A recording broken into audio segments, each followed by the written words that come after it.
Hi guys, and welcome back to Great Deltan.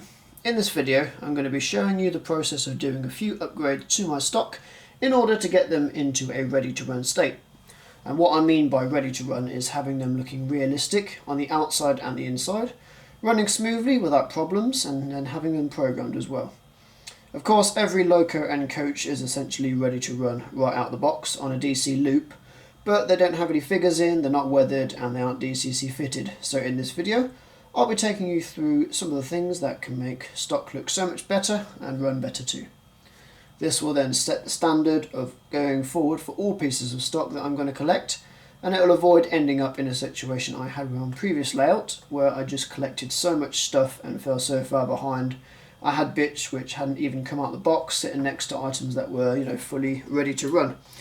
I've set myself a rule that I won't buy any more stock until what I already have is up to that standard.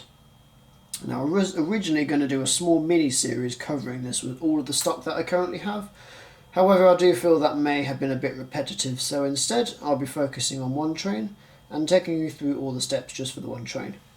So for this video, we'll be turning our attention to this Network Rail Engineers train.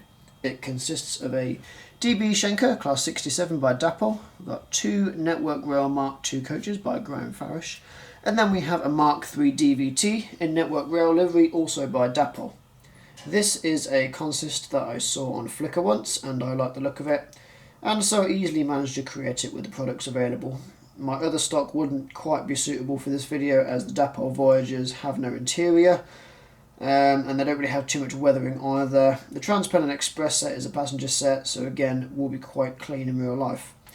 I've also recently managed to acquire some of my old stock with some TEA tankers and MMA wagons, along with two DB Schenker locos. These bits, however, have previously been worked on by myself before I sold them, so again it wouldn't be really worth featuring in this video. So let's move on to the first job we'll be looking at, and that is electrics. For those of you who are new here, I run DCC, so all of my locos and dummy cars or DVTs need to be fitted with decoders. There are two types of decoders which are generally used for N-Gauge. We've got the 6-pin, and then we've got the newer Next 18 configuration. I personally prefer the 6-pin, as I've had problems in the past with the Next 18 decoders popping out the socket, but that is mainly on certain Revolution train stock. The Next 18 sockets are generally used on newer items, as is per the case on this Dapol Class 67. I've already done the DCC and Stay Alive install, so I'll talk you through this. For anyone who's unaware of what Stay Alives are, they are essentially capacitors wired in a certain configuration and then connected to a loco decoder or directly to the loco in DC, and their purpose is to bridge any gaps that the loco may experience with things like point work, dirty pickups, rails or wheels. When connection from the track is interrupted, they dissipate charge into the decoder and subsequently into the motor and lights to keep the loco running smoothly without issue.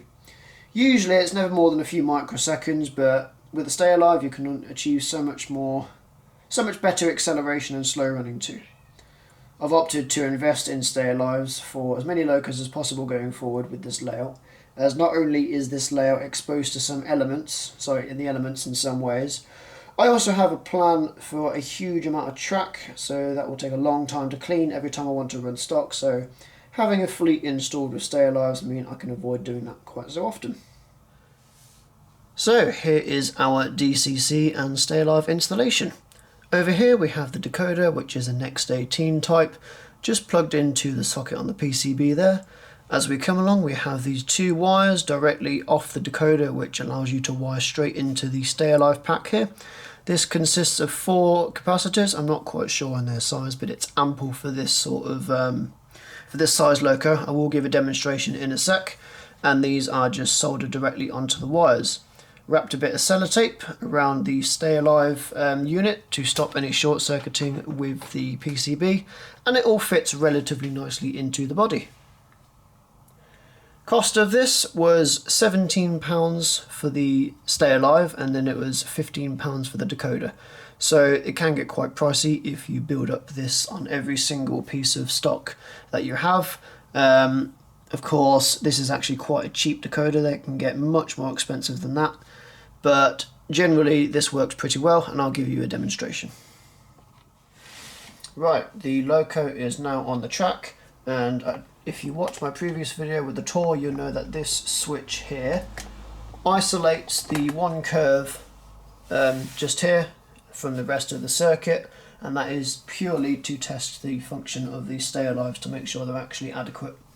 I've got it turned on at the minute, so I'll get the loco running, switch the lights on as well. Not on this one, I need to add that function to the decoder. Just let it do a lap to get the capacitors nice and charged.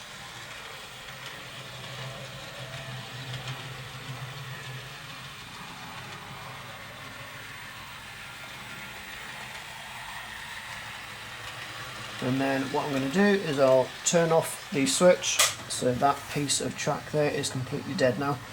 And we'll just make sure that the loco bridges the gap.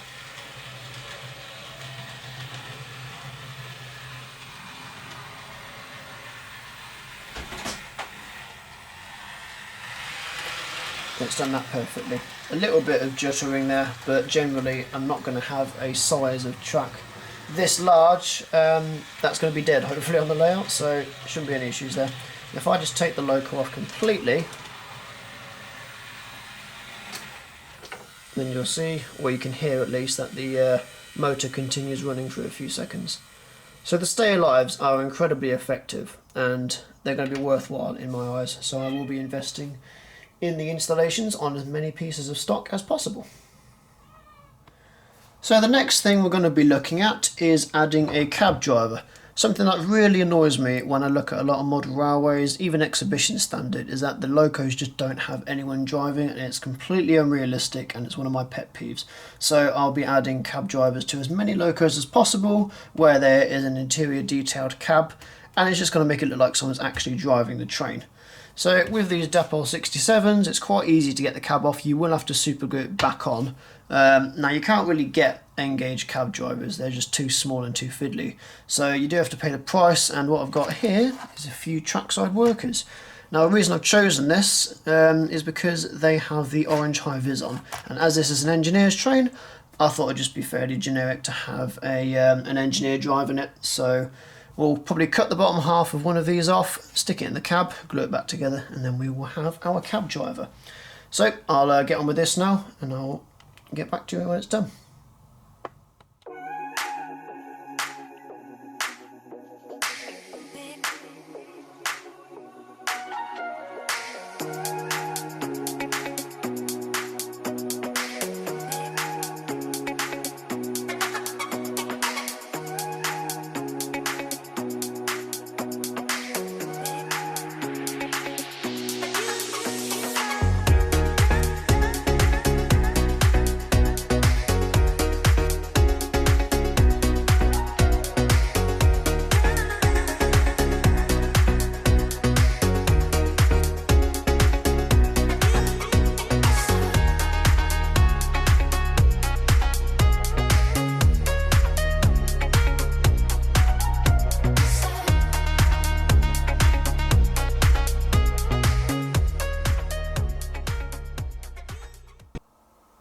And there we have our fitted cab driver. It might not be very visible from this angle, but when it's up on the layout in the well lit area and sort of taken from different angles, it should be quite visible. So now we actually have someone who is driving the loco. So that's the electronics done on the loco for now. I will do some CV reprogramming, however I will do that when I've also done the Deltan DVT as well. We're going to be looking at the interior of the Mark II coaches now. I've got the bodies off because I'm going to be adding some interior lights to them, along with some interior lighting on the DVT as well. But before I get to that, I thought I'd take this opportunity while the bodies are off to do some interior detailing. Now fortunately, these Mark IIs have pre-painted seats. A lot of the older Farish Mark IIs are just completely grey, so it's worth painting the inside of them, and I have done that in the past. But for this, I'm just going to leave it as they are. I don't know exactly what livery these were in before they were purchased by Network Rail, but I will trust that these are relatively realistic. Now, these interiors are probably not what Network Rail have actually done with them. I imagine the engineering trains have more use than just passenger seating, so there probably is not much realism here. However, I will make the most of it, and I'm just going to stick a few engineers in, dotted here and there, and then I've also got a member of station staff who looks sort of relatively formal, so I will act as if they are a manager and they're having some sort of meeting on this train. Now, unfortunately, if you look to the right here, the seats are just a little bit small on the brake coach to be able to stick passengers in. However, the double seats in the open coach make for a nice area to be able to stick these Farish Scenecraft figures in. So I'll grab a bit of the old poly cement and then stick these in. I will have to chop their legs again. As you can see, I have a pile of legs here. I've just stuck passengers in my Mark 5A set and I chopped off a lot of legs. But I'll stick these passengers in and then that will be it for the interior detail, and we'll move on to the internal lighting.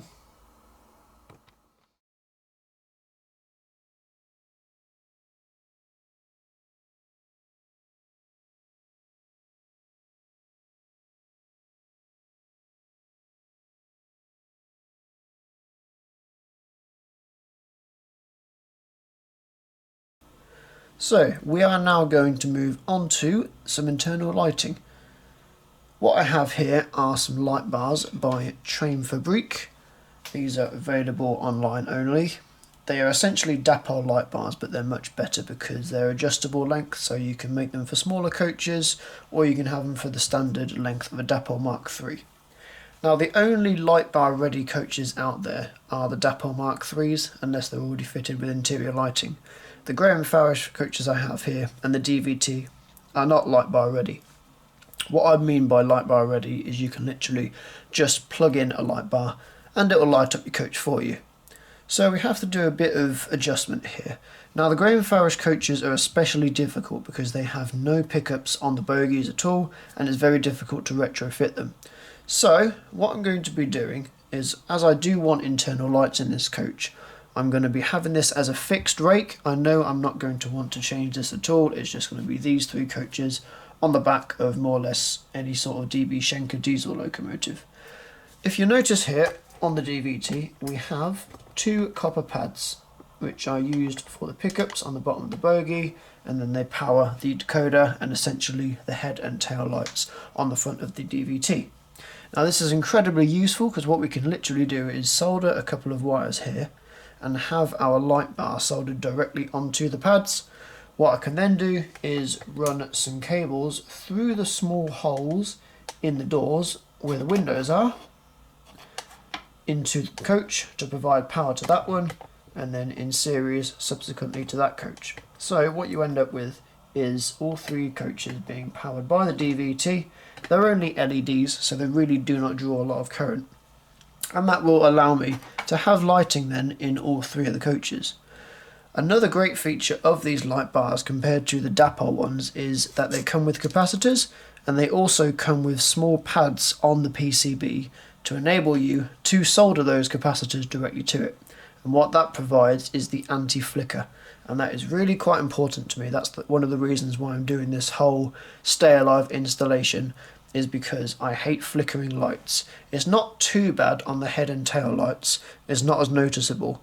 I'll get onto that in a sec, but with interior lighting it's just painful to watch a coach going by and it looking like a disco. So anti-flickering is quite important to me. That's why I like these light bars, and the fact you can install the capacitors directly onto the PCB. All you need to do basically is find some space for it. Now, the dapole DVT has plenty of space in here, but I will probably also put a capacitor inside this brake coach as well, and that will provide two capacitors for all three light bars. I want to put light bars in the DVT as well.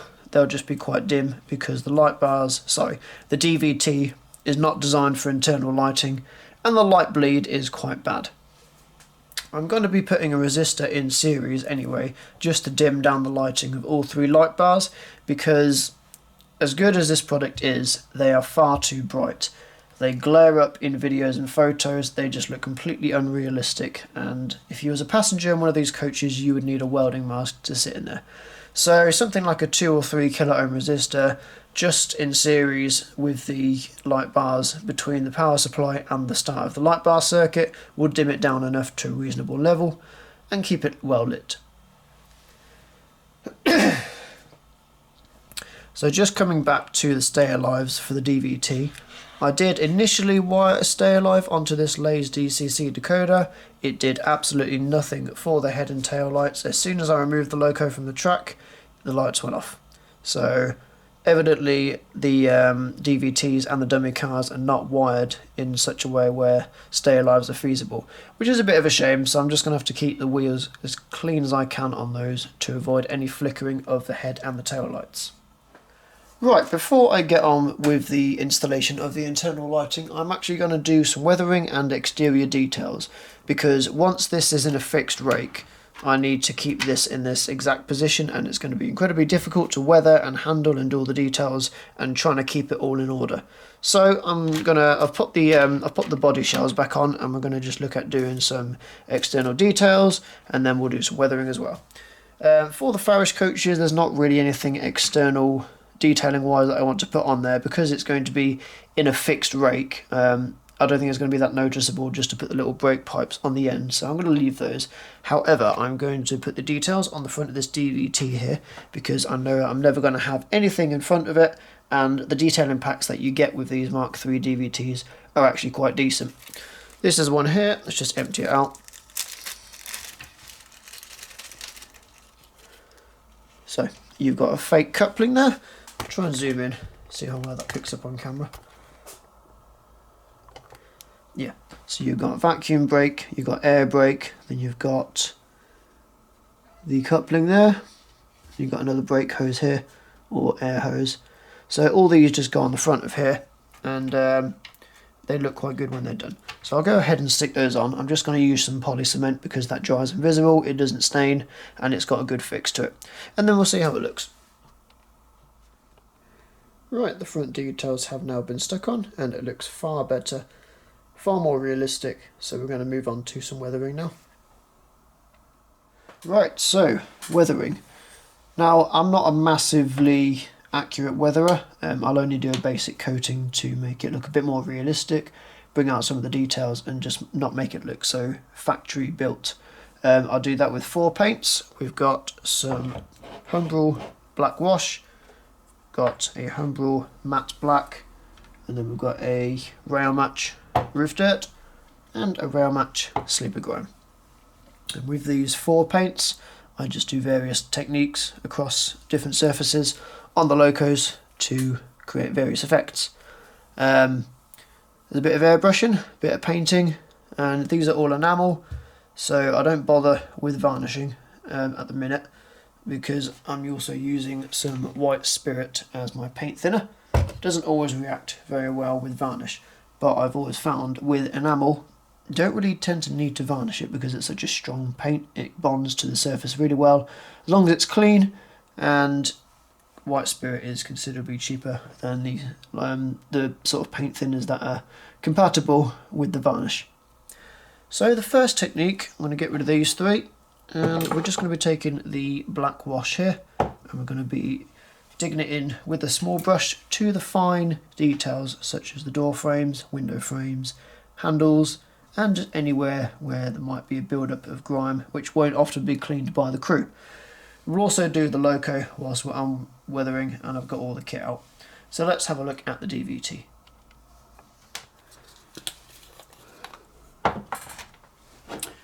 Now this black wash by Humbrol is an incredibly runny paint, and what it's designed to do is just basically run into all of the details with a quick dab from the brush. It's not meant to be painted in. It's a brilliant weathering paint, so if I just grab some of the liquid from on top, I can literally just dab it around the door frame and it will run in to all the grooves.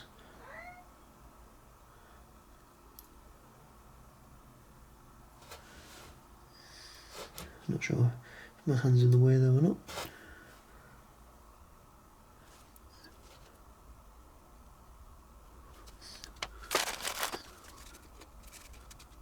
Just going to wipe off the excess there with a cotton bud, and it should just give me the details I need.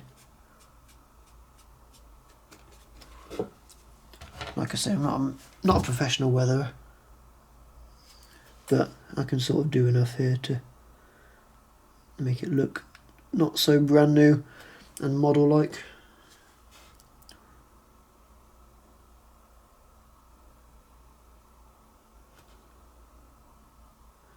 Just every detail that's going to have grime build up, and you can already see it's looking a bit more dirtied and a bit like it's been run on the main line for quite a few years.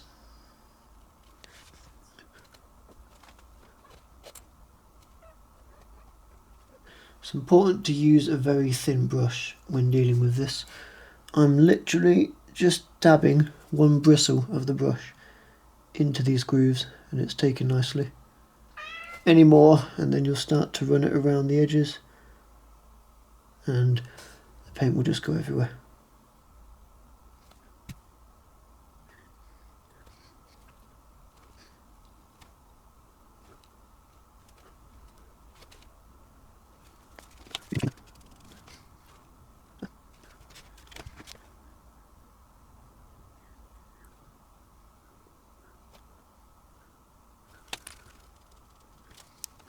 Right, so that's one side done, and you can sort of see already we've got a nice effect going on. So what I'll do is I'll get on and do the coaches and the diesel, and then we'll move on to the next method. So while I'm doing the weathering on this network rail train, I'm also doing all of my other bits of stock as well, since I've got all the equipment ready, the airbrush setup, the paint mixed, and all the bits out. So it's just handy to do it all at one time, and as I said, I don't want to really be buying any more stock until everything I have is up to standard. Well, that all went out the window because a couple of days ago was the International Engage show over in Warwickshire. It was my first time attending. Wasn't particularly impressed. The layouts were rather small, some of them very poor quality as well. However, the stalls and the stands definitely made up for it because they had a huge range of Engage bargains, new stock, old stock, and I did spend a bit of money. So this, what you're looking at here, is the entire fleet collection, and some of it's half done because I've actually pre-owned this. This was some of the stuff that I originally sold and I've managed to purchase back. Some of it I bought recently, and then some of it I've got at the Engage show on Saturday. So I'll just quickly talk you through what's here and what needs to be done. These are the Revolution Trains TEA tankers. There's 20 of them, 10 in VTG red, and then 10 in the EWS livery. These I previously owned. I sold when I moved house, but I've managed to buy them back for the same price. So thank you, Jeff, for that. I don't think he ever got any use out of them, so he's quite willing to send me them back as he is a follower of the channel. They've all been weathered. That was quite some time back by the scrap line. They've also had a bit of tacky wax attached to the couplings because they do come undone quite a lot. I've had a 3D printed tail light on one of them fitted. That's by 3D Wagon Works. And then some of them had a bit of drag on them because the wheels were fouling on the bottom of the tanks. So I've added in a small washer between the body and the bogie, and it's just lifted it off slightly to clear the wheels so they're all free running. Over here is the Pretendolino set, and that is what I purchased on Saturday at the Engage show. £275 for the 8 coach set plus the DVT, which I don't think too bad at all considering the rarity of it. I was so lucky to find a full coach set like this, and I've been wanting to get this back. I've been looking on eBay every now and to see if there is any sets which are worth buying, but they're all far too expensive and they don't come up very often at all. So really happy to find that. That will go through everything. That will have the weathering, the detailing, the couplings, internal lighting. May put passengers in there, but I'm not decided yet because that is a charter set. So often than not, it's only used for reserve and backup. So quite often you see it running without passengers. These two locos here, the 66 and the 60, are also pre-owned by myself. Managed to buy those back with the bundle of the TEAs as well. These are by Graham Farish. They've been weathered, cab drivered, DCC fitted. I'm going to have a look at installing stair lives into those, and then they were weathered by West Coast Models. They did a fantastic job of that. We've then got the DB Class 67, which is obviously the main focal point of this video. I've already talked a bit about that. Got the Graham Farish 158. This is something I recently bought as I've changed my mind of how I want the branch line focused. So I'll talk about that when I actually start track laying. Over here we've got the Transpan and Express set. Now this is a set I got from the buyer of the layout when I sold the layout to someone when I dismantled it. He had this set, but then he sold the layout on because he ran into some personal circumstances. So I grabbed it off him to make sure it'd go to a good home and we'll get plenty of running. Then we've obviously got the network rail chain, which is obviously the rest of this video focal point. Got some Graham Farish MEEA mineral wagons there. Got, how many have we got? 12 of these at the minute. I want a rake of 40. That's a realistic length, so that's going to take some collecting. Some of them have been weathered, some of them haven't. Some of them have been factory weathered and some of them have been done freehand, so I'll need to finish those off that haven't been done. Not really too much to do to these. I'm going to add some loads to them as well. You can get those off eBay for about 3 or 4 quid each, so it's not a lot. Got the Avanti Voyager there, another set which I bought, brand new, nothing pre-owned there. I've been waiting for that set to be released for many years and it's finally released, so I've got one. I do want some more. Saw some at the International Engage show, the Flowing Silk one. Really nice livery, so that will be one that I want to acquire in the future. And then we've got the Revolution Trains MMA-A wagons. Had a rake of 19 of these, sold them, managed to get 15 back. And then I've got another 2 at the Engage show, so I'm back to 17. There's 4 or 5 that need weathering. I'm going to give it a go myself. I had the previous rake completely sent to West Coast Models, but it is expensive sending it away, so I'm going to have a go at doing that myself. Right, we're now going to move on to the first stage of airbrushing, which will be the roofs. I've got this all set up with every piece of stock that needs doing. As I said, it's easier to do when I've got all the equipment set up and just do a bulk amount. Usually when I mix the paints, it's far too much for just 1 or 2 roofs. So to get all this done in one go is a lot more efficient, less wasteful and less time consuming. So I've masked off all of the areas of which I don't need on all the vehicles which can't have the roofs removed. The only ones that can have the roofs off is the Dapol Mark IIIs, the Pretendolino set. Over here we have the DVT, which is the focal point of this video, and then the 2 Mark II coaches are over there. They've been masked off. Now I'm going to be using one colour for the roof to start with, which is this Roof Dirt by Rail Match. It's an enamel paint, and I shall be using some white spirit to thin it down with. I could use paint thinner, but it's a bit more expensive, so the proper thinners from Rail Match. So I just tend to use white spirit. It's about 2 quid for a bottle from places like Wix or B&Q, so it's a lot cheaper. You get it in much bigger quantities as well. First thing I'm going to do is just the general passing over most of these roofs. I'm going to be doing different effects on various different ones. So the Pretendolino set, not too much of a heavy weathering, it's generally quite well kept. The diesels will have a fair bit more, including the Avanti 221 set, and then the DVT was actually quite clean. Network Rail seem to take good care of their stock, so that's quite clean. The Mark IIs will have a bit more of a covering as they're much older, and then the Class 158 here will get quite a covering because it's had many years in service and it is a DMU. So I'll just quickly talk about my airbrush setup. Over the back there you'll see my compressor. That is just a standard tattooist's silent compressor. As I'm in the garage, it means I can do this while the wife is upstairs and I won't wake her up with a loud compressor.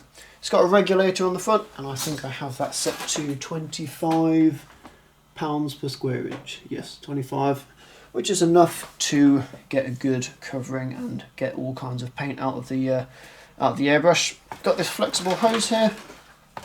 There's nothing on the end of it at the minute. I do need to get an extension for this so I can reach all areas of the layout without having to move the compressor there. And then the airbrush I'm using is this Neo for Iwata, which is a dual action gravity fed airbrush, which means I can control the airflow and the amount of paint that comes out. It's great for weathering, especially for stock, which requires a bit more precision. The only thing I need to do is ensure that I keep that completely clean, because it can get blocked up and then you start to get variating spray patterns. So that's pretty much the setup. I use plastic shot glasses to mix all the paint in, pour it inside and then get going really.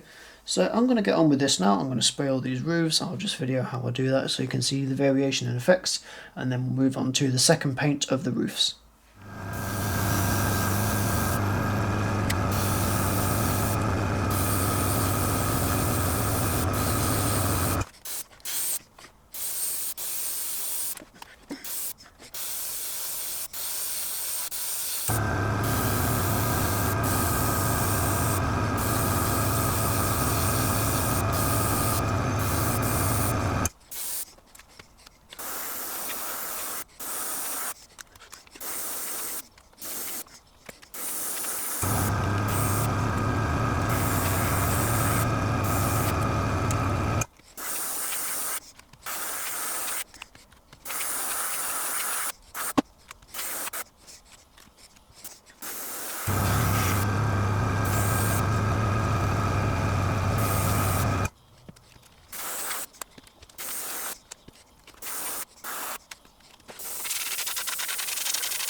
Right, the first layer of the airbrushing is done. We've gone over everything with a nice layer of roof dirt, and you can see how that's really grimed a lot of the roofs down to a more realistic state than their factory finish.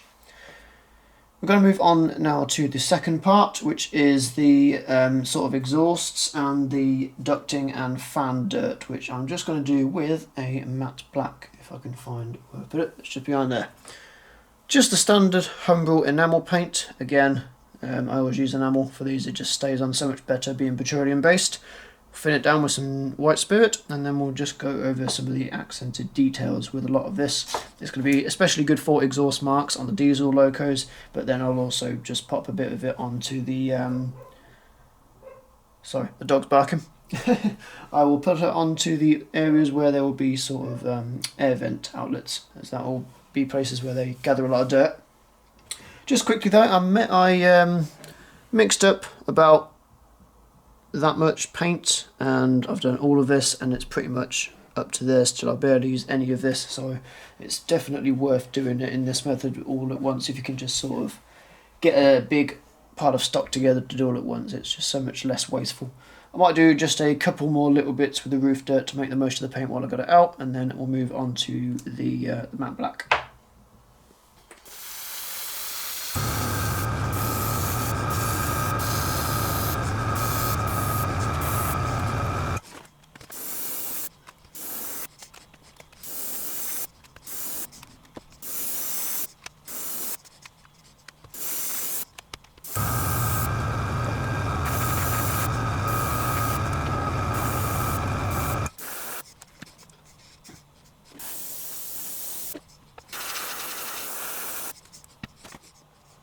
Right, all of the tape is off. I've got all the stock lined up here, and you can see how just by doing the roofs things look so much more grubby and regularly used. So I've only got one more thing to do now on each bit of stock, and that is the chassis to focus on.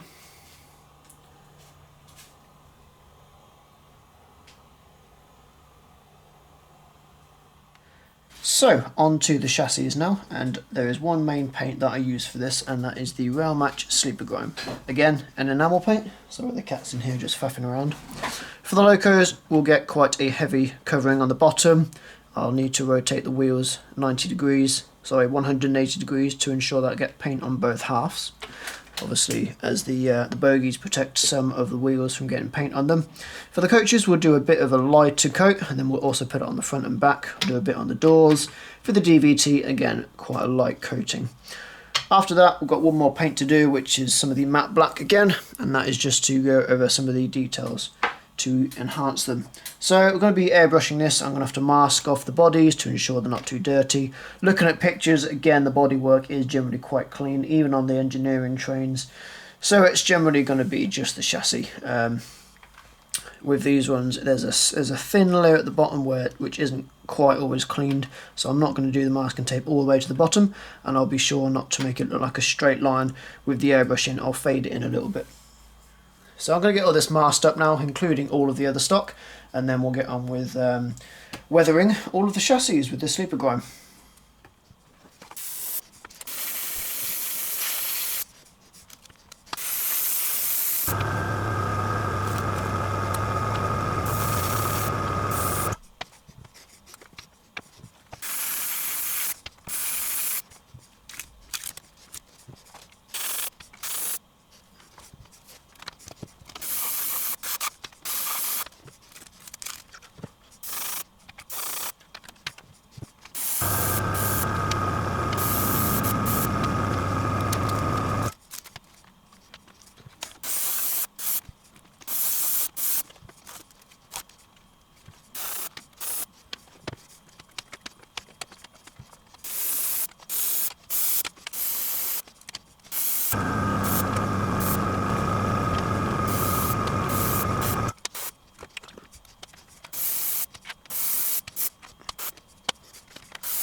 Right, all of the stock has now had a good layer of sleeper grime and it's starting to come together really nicely.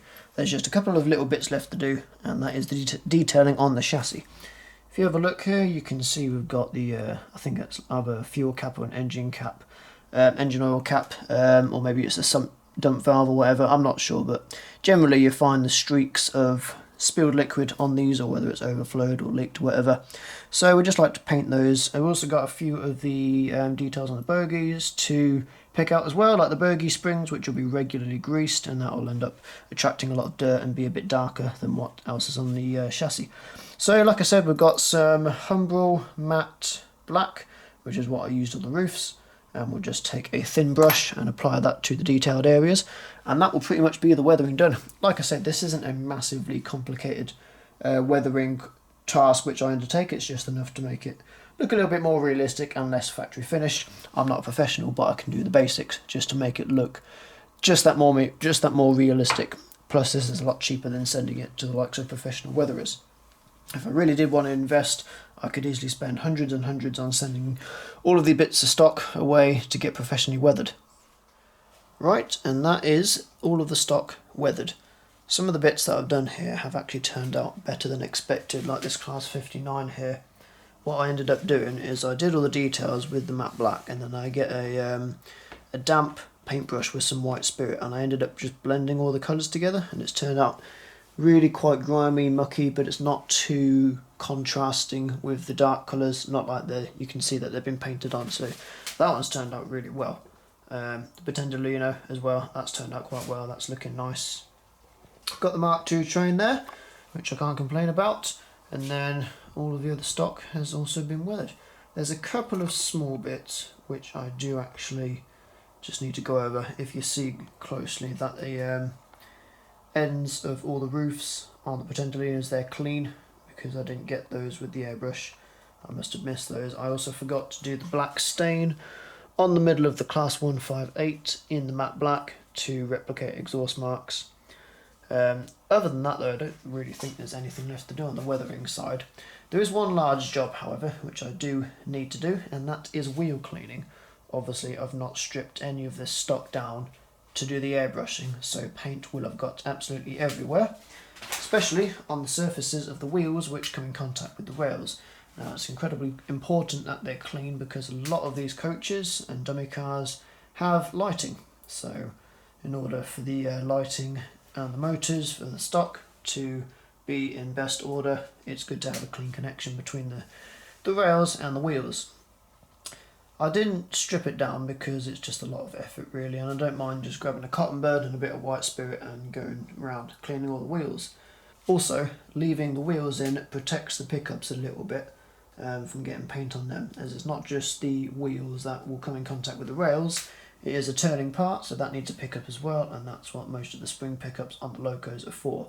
So just by leaving the wheels in, it kind of allows the pickup to stay touching onto the wheel and not get any paint where the contact will be.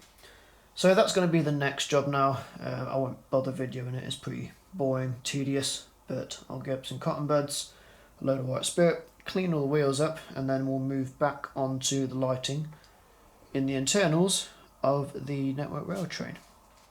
I have just realised that I may have made a huge mistake with the lighting.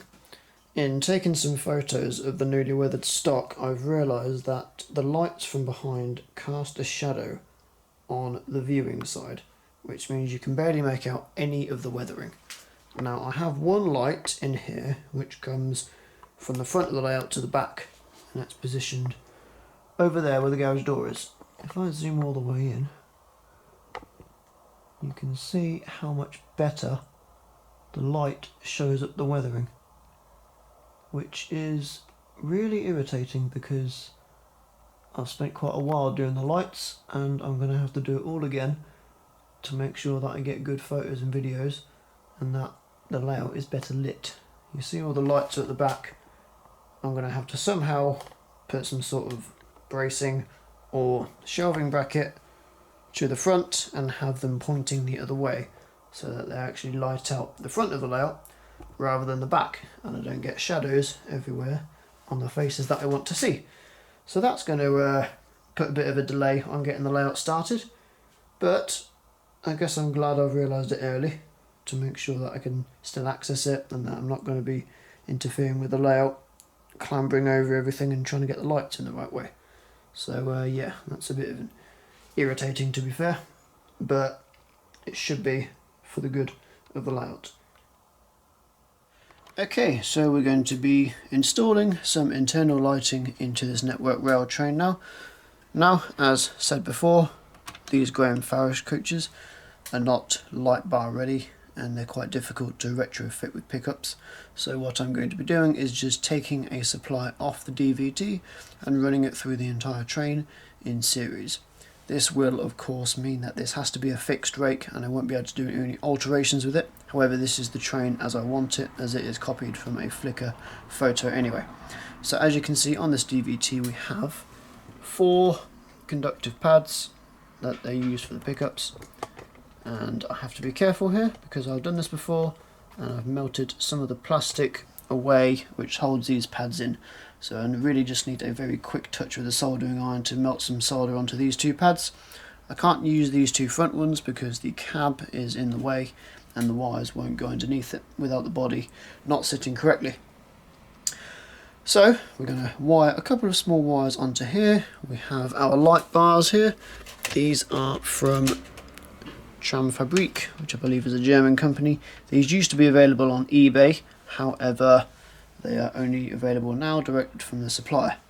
They come with the plugs for Dapol light bars, Dapol Mark III coaches, which you can plug directly in, and they also come with capacitors for anti-flicker. So what I'm going to be doing is popping some wires onto here. I'll then put a resistor in to dim the light down because these DVTs not designed to have lights in them, so the light bleed is quite bad, and some areas where the plastic is particularly thin it just shines out and looks horrible. So the whole train will have dimmer lighting, but generally that's not going to be too much of a bad thing because these light bars can be a bit bright anyway. Of course these ones you can actually cut down to length as well, which is really handy, so I'll be shortening this one for the DVT and then I'll be popping these 2 in the Mark II coaches. I'll film a few bits of this and then we will see how it looks at the end, and then I'll let you know about any issues that I run into.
Right, we now have some internal lights in the DVT, and as you can see, it is not too bright, not too glary on the camcorder, and it doesn't appear to be bleeding through the body of the DVT too much. So we'll get on with installing the lights into the coaches now.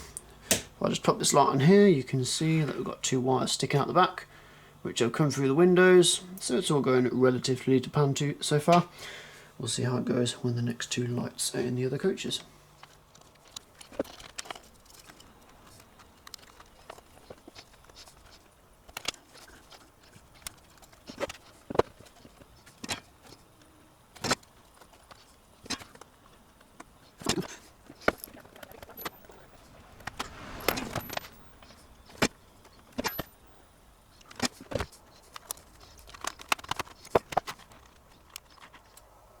Well, there we are. We officially have lights in Graham Farish coaches. I guess this isn't the normal way to do it, but as this is going to be a fixed rake, it's probably the easiest way. It wasn't the easiest job in the world, but to be fair, I'm quite happy with how it's turned out. I just noticed there's a flicker on that coach, as I wasn't able to get a capacitor in there. I thought the capacitance might provide it for each light bar, so I'll probably just quickly see if I can add one somewhere in there. There's not a great deal of room because it's quite an open coach, but I really do hate the light flicker, so if I have to sacrifice a bit of interior just so I can get the capacitor in, I will. But that's done now. Just need to add a little bit of black paint to these wires so they're not so obvious, and then that's pretty much it for internal lights. I've also added a Hunt magnetic coupling between the DVT and the Mark II brake. This just forms a bit more rigidity because the wire's a little bit thick. They're stronger than the coupling is, if you know what I mean, so they dictate the way the coach sways when it goes around corners. So just the Hunt coupling there should help. I'm never going to have corners this tight on the layout anyway, but to know it can go around this curve is quite reassuring. And if you look closely, you'll see it's not too glary. You can see the interior turns up nicely on camera. You can see there, ooh, if it focuses, they are having their meeting there in that coach, and it's all turned out rather nicely. So that resistor that I've got in the DVT is 2.2 kilo ohms, which seems to be quite a nice level of doing there, and I'm quite happy with how it's turned out, to be fair. So yeah, I'll paint those wires, and then we'll see if we can get a capacitor in this coach, and then that'll be that job done, and on to the next job. While we were just talking about couplings, I thought I'd quickly take the opportunity to talk through what I do with some of the other couplings on the stock. These Dapol Mark IIIs here are ideal candidates for the Hunt magnetic couplings because they move independently from the bogies, so they don't jam up on corners. I much prefer using the Hunt couplings because they just do not come apart at all, and they just provide so many less running issues. Obviously the Avanti has magnetic couplings by itself, so you can't do anything with that. The new Farish Class 158s have got the powered couplings, which is a great idea, and I hope they do that with all of their multiple units in the future. Moving on to the MEAs, what I do with these is I apply a small bit of tacky wax between the couplings, and what that does is just keeps them together really. It doesn't interfere with the running or the movement of them. It doesn't stiffen them up anyway, so it's fine to do that. It just takes a long time. It doesn't dry, so it does last a while. With these though, because I'm going to have such a long rake, I will do them in batches and I'll keep them stored on a piece of track. And then what I plan to do is to have a sort of a loading track area, which will just be off a point connected to one of the lines. So then when I want to load a long train like this onto the layout, I'll just pop that track in the loading bay and I'll push it onto the layout. More on that in the future though. These Mark 5As by Revolution Trains have some of the best NEM couplings I have ever had the pleasure of using. If we look here, over here, they latch together so incredibly closely that there isn't really much room for the couplings to move about, and because the couplings are also independent from the bogies, they just run like a dream. I've never had any issues with the Mark 5s. Same with these MA-As. They just have incredibly good couplings. They've got a really good spring on them. They do not come uncoupled at all. I've never had to do anything with those. The TEAs, I've had a few issues with those, so again they've got tacky wax on. I could put hunt couplings on them, but they would just take quite a long time to do and it's an unnecessary expense. The reason I use hunt couplings on these as opposed to tacky wax is because you can get the close couplings which bring the doors right close together and it looks far more realistic. Other than that though, not really much I do with the couplings. I just like to keep them together to make sure I get smooth running, do it as cheap as possible really. Yeah, so that's just a bit of a chat about couplings. Right, there's only 2 more jobs now which I need to do to this piece of stock, and the first one of which is CV programming. I have already done the CV programming on this train, but I thought I'd take this opportunity to give you a quick talk through how I do it and what I use. So the control system I'm using is a DR5000. You can connect a handset to it, but what I find easier is the Z21 app, and that connects to it via the Wi-Fi usage on it. This is a really versatile app. It's free. It's you can do so much with it. Obviously you can control the layout, but then you can do all the CV programs and parameters on it as well. So if we go to the home screen here, we have the CV programming option. I don't know how well that's turning up on the camera. There's probably a bit of glare and reflection, but on here we have the manual option, and then we can go to programming track, and this is my programming track. That's direct from the output of the DR5000, which is labelled programming track, and then we can flick through all the CV addresses here. CV address number 1 is literally just the loco address, so I've set this one to 01 because this is my first piece of stock that has been completed, and I'll just go in numerical order. You can also set things on here like the acceleration time as well. I've set this to 10 seconds on the loco, and then you can also do the deceleration time. There's a few other things which don't really matter to me, to be fair. You can also set the amount of speed steps for a smoother increase in acceleration and deceleration as well. But I don't tend to use too many. The only ones I program are the deceleration time, the acceleration time, and the loco address. And that's how we do the CV programming. So I did mention that there is one more job, and that is storage. I will talk about it, but it won't be done today, and that's because I haven't quite decided yet how I'd like to store my locos. I have left this large space here under the layout next to the workbench for loco storage. If we come over to here, this side of the layout will be used as a loading area. I did say in a couple of videos ago that I don't want to build a fiddle yard. It just takes up way too much space. It's a lot of money with all the point and extra track, and to be fair, the stock that I plan on collecting isn't going to fit on a fiddle yard anyway. So I'm just going to go with the old method which I've done for the last 2 layouts in the last 5 years, which is loading stock on and off the layout manually. But in order to make this easier, what I'd like to do is have a sort of a loading bay.